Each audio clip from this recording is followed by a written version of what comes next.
Hello guys and welcome back to my channel. तो आज मैं एक्सप्लेन करने जा रही हूँ लेट्स फाइट घोस्ट का episode 10। And guys thank you so much for 1K likes on my previous video that is episode 9 of let's fight ghost. And guys please मेरे channel को सब्सक्राइब कर लीजिए और उस बेल आइकन को भी press कर दीजिए, वरना वीडियो आपके पास चल के तो नहीं आने वाला। एंड गाइस अगर ऐसा होता कि वीडियो आपके पास चल के आता एंड गलती से आप लोगों की जगह आपके मॉम एंड डैड के पास पहुंच जाता तो मेरे वीडियो का क्या होता उसका तो मुझे नहीं पता, पर आप लोगों की जो वॉट लगती ना उसका अंदाज़ा है मुझे। And guys please give me 1K likes on this video too, please please please कर दोगे ना। I love you guys a lot and let's start the explanation.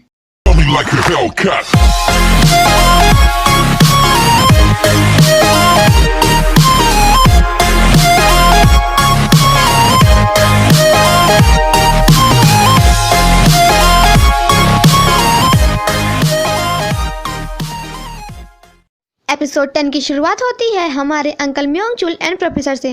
मुझे पता नहीं था कि अंकल म्योंगचुल से भी किसी एपिसोड की शुरुआत होगी, पर अब तो हो ही गई है। जिसके बाद वह प्रोफेसर से थोड़ी बातें करते हैं और उनसे हैंडशेक करते हैं। और जब वह प्रोफेसर से हाथ मिला रहे थे तो उन्हें वहाँ पे एक अजीब सी एनर्जी फील होती है। जब बोंगपाल एंड यूनजी घर आते हैं तो उन्हें टीवी ऑन मिलती है और जब यूनजी इस टीवी पे ध्यान से देखती है तो उसे बोंगपाल के पीछे प्रोफेसर दिखते हैं। यूनजी बोंगपाल से पूछती है कि ये सब किसने रिकॉर्ड किया, तो बोंगपाल उसे बताता है कि मेरे डैड ने, क्योंकि वह एक ब्रॉडकास्टिंग कंपनी के प्रोड्यूसर थे।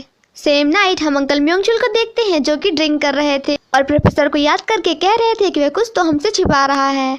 बोंगपाल एंड यूनजी साथ में टीवी एंजॉय कर रहे थे, लेकिन टीवी में कुछ ऐसा चल रहा होता है तो उन दोनों को थोड़ा अनकंफर्टेबल फील होता है, जिसके बाद वो दोनों अपने अपने रूम में चले जाते हैं। वहीं दूसरी तरफ हम एक लड़के को देखते हैं जिसे एक बिल्डिंग में भूत दिखता है, तो वह उन्हीं दोनों सीनियर के पास जाता है।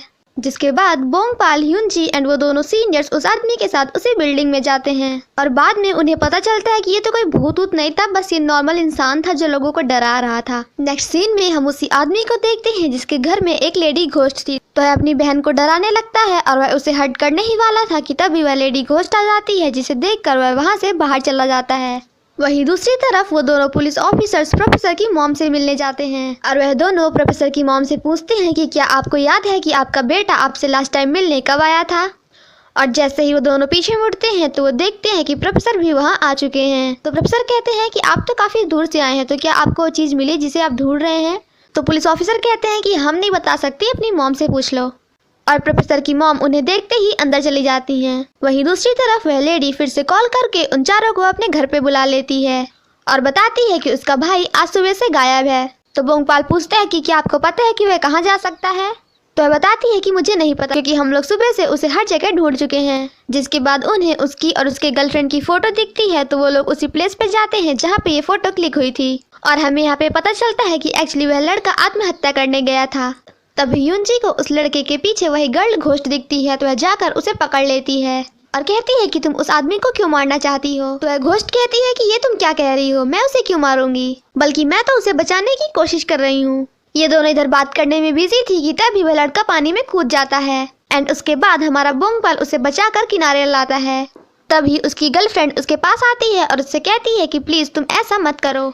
जिसके बाद हमें इन दोनों का एक छोटा सा फ्लैशबैक दिखाया जाता है, जिसमें वह आदमी डॉक्टर के पास बैठा होता है क्योंकि उसे कोई सर्जरी की सख्त जरूरत थी। जब वह घर जा रहा होता है तो उसे दिखाई देना बंद हो जाता है और उसका एक्सीडेंट होने ही वाला था कि तभी वह लड़की आकर उसे बचा लेती है और उसे काफी लेक्चर देती है कि अभी तो तुम्हारी मरने की उम्र भी नहीं है, अभी तो तुम्हें अपनी लाइफ एंजॉय करनी है वगैरह एंड वगैरह। और उस आदमी को उससे देखते ही लव एट फर्स्ट साइट हो जाता है। जिसके बाद उन दोनों की स्टोरी धीरे धीरे बढ़ने लगती है एंड वो दोनों काफी क्लोज आ जाते हैं एंड साथ में काफी एंजॉय एंड मस्ती करते हैं। कुछ दिनों बाद वह लड़का उस लड़की को बताता है कि मैं कुछ दिनों के लिए ट्रिप पे जा रहा हूँ, लेकिन मैं जल्दी आ जाऊंगा। जिसके बाद हम उस लड़के को हॉस्पिटल में देखते हैं, तो वह डॉक्टर से पूछता है कि मेरी सर्जरी सक्सेसफुल तो होगी ना, क्योंकि मैं सचमुच जीना चाहता हूँ। कुछ दिनों बाद हम उस लड़की को एक स्टोर में देखते हैं, तभी उसे उसके बॉयफ्रेंड का कॉल आता है, तो वह भागते हुए बाहर आती है एंड देन इस स्टोरी में आ गया ट्विस्ट, क्योंकि इस लड़की का एक्सीडेंट हो जाता है और यहीं पे उसकी डेथ हो जाती है। This is the reason why she is a ghost. यही रीजन है कि वह आदमी अपनी लाइफ को सैक्रिफाइस करना चाहता है और वह अपनी गर्लफ्रेंड से सॉरी बोलता है क्योंकि उसे उस दिन कॉल नहीं करना चाहिए था। जिसके बाद उस घोस्ट के कहने पे वह लड़का उसे प्रॉमिस करता है कि आज के बाद वह अपने आप को हर्ट कभी नहीं करेगा एंड देन उन दोनों की स्टोरी की एक सैड एंडिंग हो जाती है और वह लेडी घोस्ट भी यहाँ से फ्री हो जाती है।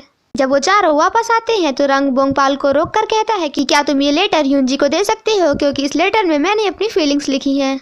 तभी बोंगपाल उससे बता देता है कि ह्यूनजी को तो कोई और ही पसंद है एंड बेचारे का दिल टूट जाता है। बोंगपाल ह्यूनजी से कहता है कि एक दिन हमारा भी ब्रेकअप इसी तरह हो जाएगा। तो ह्यूनजी कहती है कि पता नहीं, पर अभी तो हम खुश हैं ना। वहीं दूसरी तरफ तो हमारा रंग बिल्कुल देवदास मूड में था। प्रोफेसर अपनी मॉम को बोलते हैं कि मैं वापस सोल जा रहा हूँ। तो उसकी मॉम कहती है कि ठीक है, पर गाड़ी आराम से चलाना। तभी प्रोफेसर उनकी मॉम के हाथ में एक चोट का निशान देखते हैं तो वह उनके पास जाते हैं, लेकिन उनकी मॉम उन्हें अपने पास नहीं आने देती और हमें यहाँ पे ऐसा लगता है कि जैसे वो भी उनसे डरती हैं।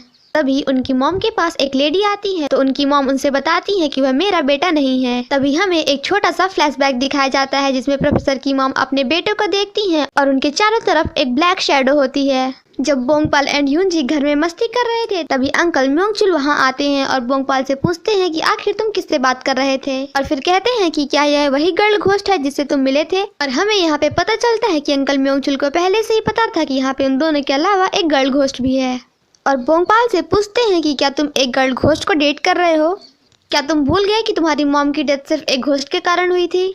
जिसके बाद उन दोनों के बीच में एक जबरदस्त फाइट होती है, मतलब सिर्फ नॉर्मल मुंह से। हाँ, अंकल बोंगपाल वहां से गुस्सा होकर चले जाते हैं और रास्ते में उन्हें याद आता है कि आज तो बोंगपाल का बर्थडे है, तो वह उसके लिए केक ले जाते हैं। और जब वह अंदर जाते हैं तो उन्हें पता चलता है कि यहाँ सिर्फ और सिर्फ ह्यूनजी है और बोंगपाल तो है ही नहीं। तो वह ह्यूनजी से कहते हैं कि मुझे नहीं लगता कि तुम एक एविल घोस्ट हो, पर मैं चाहता हूँ कि तुम उसे अकेला छोड़ दो। जब वह छोटा था तो एक एविल स्पिरिट उसके अंदर चली गई थी। और वह ह्यूनजी से ये भी कहते हैं कि ये सब मेरी गलती है। जब मैंने बोंगपाल पे एक्सोर्सिज्म परफॉर्म किया था तो मुझे उस टाइम पे और भी स्ट्रॉन्ग होना चाहिए था। जिसके बाद हमें एक फ्लैशबैक दिखाया जाता है जहाँ पे बोंगपाल पे अंकल म्योंगचुल एक्सोर्सिज्म परफॉर्म कर रहे थे और उसके मॉम एंड डैड उसी के साथ बैठे थे।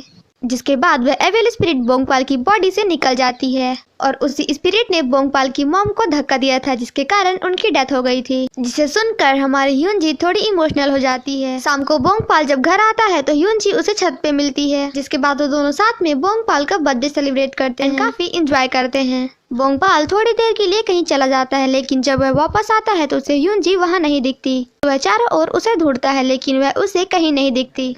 And at the end of episode हमें पता चलता है कि ह्यूनजी तो पहले ही बोंगपाल को छोड़कर जा चुकी है। इसी के साथ हमारा एपिसोड 10 यहीं पे खत्म हो जाता है।